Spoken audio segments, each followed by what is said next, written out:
Hello friends, welcome back to the Mothership. Today we're smoking up our very own beef back ribs on the Weber Kettle. Let's get started. Here are some beef back ribs.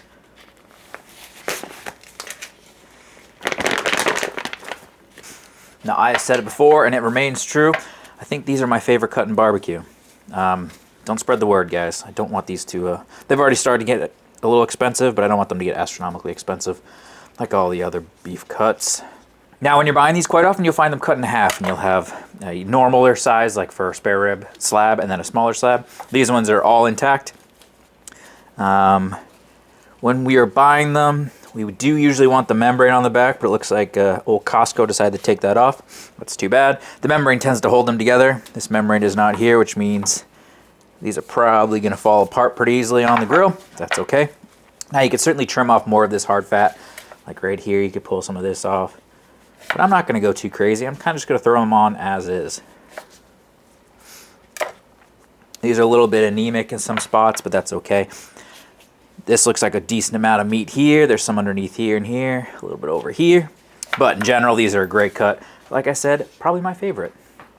Now for flavoring today, we are going to do something slightly different. I've kind of been on a kick lately of using Lawrys Seasoning salt, which is, to be honest, probably the worst kept secret in barbecue. A lot of the big places do not use kosher salt. When they say they use salt, pepper, garlic, their salt is seasoned salt, which I guess is a fair way to get around what would be otherwise lying, but it is salt, I suppose. Anyway, we're going to salt everything down the sides. I'm not going to bother with the back,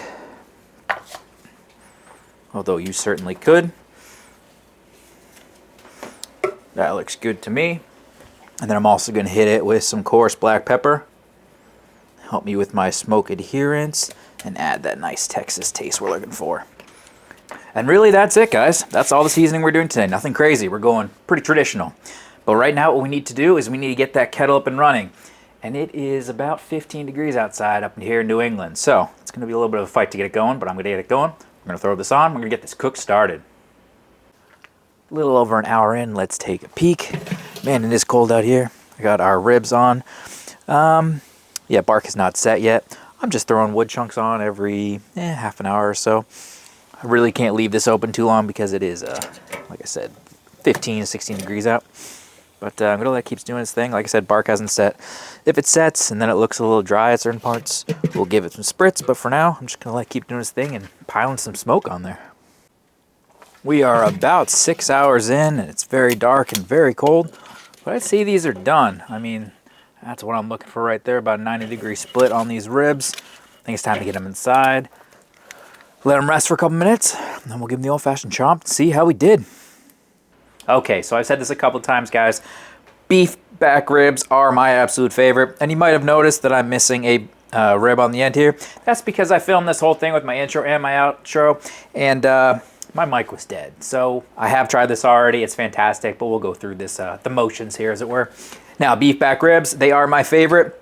Usually when you get them, they're kind of cut in half like this. They're going to be the size of basically spare ribs with a couple of bigger ones, or smaller ones, excuse me, on the end. Cook them just like regular. There's not a lot of meat on them, so a full set of those 2 ribs is basically enough for 2 or 3 people. For this particular cut, or cook, excuse me, we just did beef ribs in some Lawry's and a little bit of black pepper. That's kind of the open secret of Texas barbecue. Basically, they're going to use Lawrys Seasoning salt instead of regular salt. So we're just going to go with the Texas method. Didn't use any spritz or barbecue sauce. We just have a nice meteorite looking bark on here. We have a very good smoke ring on there. They look amazing. I smoked these at about 250 degrees, although it's really cold here. So between 225, 250 the whole way. We smoked them up with some apple wood. You could definitely use hickory, oak, cherry's always a great one. Not a big fan of mesquite, but that works here too. But most importantly, how do they taste? So let's give them the old-fashioned chomp and see how we did.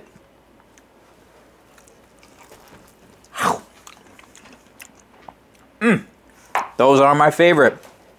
They are just fantastic. There's not a lot that's wrong with them. They're just a great beef rib. They're not as heavy as doing a plate rib, and they're not as light as doing like a chuck roast. They have that great in-between of kind of a brisket flat and a point somewhere in there. Really, really good. My favorite cut. But if you guys never tried them before, definitely go buy them at your store and let me know down below what your thoughts are. But most importantly, get out there and cook some absolutely fantastic. And I'll catch you on the next UFO barbecue. Bye-bye.